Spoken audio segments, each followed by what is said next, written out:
So we'll start off with a little nostalgia. That the first film means so much to so many people. And so when you approach writing and directing and creating a vision for a movie like this, how do you approach balancing the spectacle of, or the spectacle with the character and the nostalgia with what's new?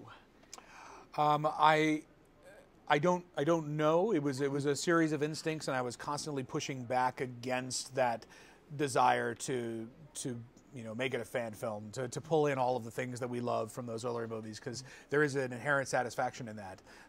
And so I tried to do it in a measured way that would allow people who want it, it's there for them. And then people who really want something new and want a new kind of dinosaur movie, that's what we give them. And it's not only being measured about that, it's being measured in tone, because this isn't just a horror film. This is a action, adventure, romantic, comedy, horror thriller with science fiction.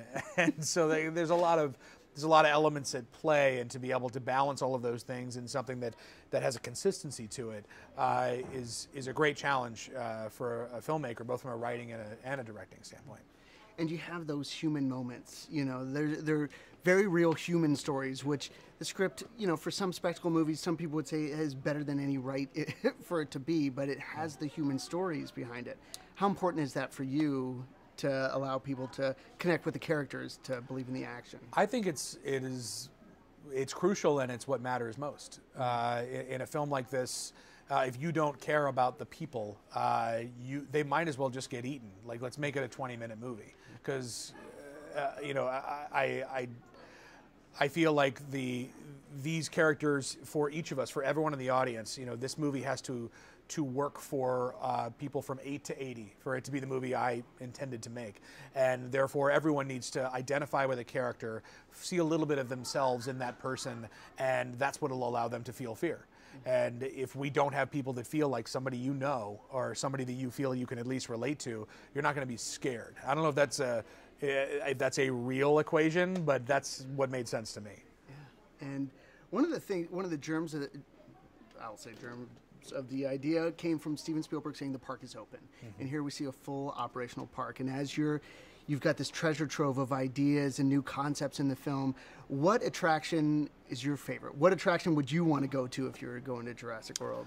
Trying to cycle through all of them. There's a pretty cool little moment where you get to be on a kayak and you're just going through this river, and there's herbivores all around you in their natural environment, and there's a real zen-like peacefulness to that, and that feels very special. I think there's something about the size and the majesty of these creatures that is very humbling, and I think being able to get up close to them in any environment is something that will make you think a little bit more about our place on the planet, and the fact that we kind of walk around like we own the joint, and yet we don't, and these animals are here to remind us of that, and to put us in our place a little bit, and just point out, look, like you've been here for about 20 minutes compared to how long they were around. Yeah.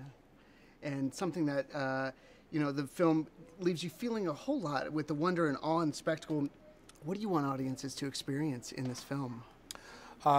This film asks a lot of an audience as far as the range of emotions that I would hope they would go through in order for it to work on all the levels that it does. But I would hope that if you can leave the theater feeling younger than you were when you walked in, then we've done our job.